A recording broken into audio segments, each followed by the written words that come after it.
কোরবানিতে আমরা অনেকে দুটি ভুল করে থাকি, যার ফলে কোরবানিটা অনেক ক্ষেত্রেই অর্থহীন হয়ে যেতে পারে।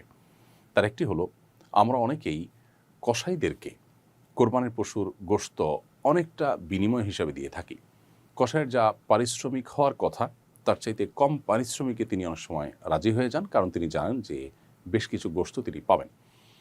কসাইকে পারিশ্রমিকের অংশ হিসাবে গোশত দেওয়ার পরে নবী সাল্লাল্লাহু আলাইহি ওয়াসাল্লাম পরিষ্কারভাবে নিষেধাজ্ঞা আরোপ করেছেন আলী রাদিয়াল্লাহু তাআলা বর্ণিত হাদিসে। যার কারণে আ কসাইদেরকে কোরবানির পশুর গোশত বা পশুর কোনো কিছুকে বিনিময় হিসেবে দেওয়া যাবে না।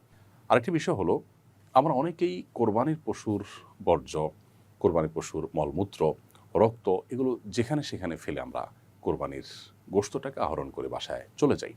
এর ফলশ্রুতিতে আমাদের কোরবানি অনেকটা অর্থহীন হয়ে যাওয়ার সমূহ আশঙ্কা থাকে। অর্থাৎ এর ফলে মানুষের যদি কষ্ট হয়, মানুষ অসুস্থ হয়, পরিবেশ নষ্ট হয়, বিপর্যস্ত হয়, তাহলে কিন্তু আমি গুনাহগার হব।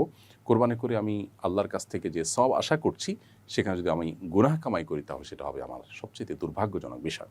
এজন্য আমাদের কোরবানির পশুর মলমূত্র পরিষ্কার করা আমাদের দায়িত্ব এবং এগুলোকে যথাস্থানে ফেলা এটা আমাদের কর্তব্য। ঠিক একইভাবে জবের পর কোরবানির পশুর রক্ত যেন রাস্তাঘাটে পড়ে না থাকে, এটা শুকিয়ে যেন দুর্গন্ধ তৈরি না হয়, মাছি, মশা এবং ডেঙ্গু ইত্যাদি এর প্রাদুর্ভাব যেন না বাড়ে, সেজন্য দায়িত্বশীল আচরণ করা আমাদের কর্তব্য।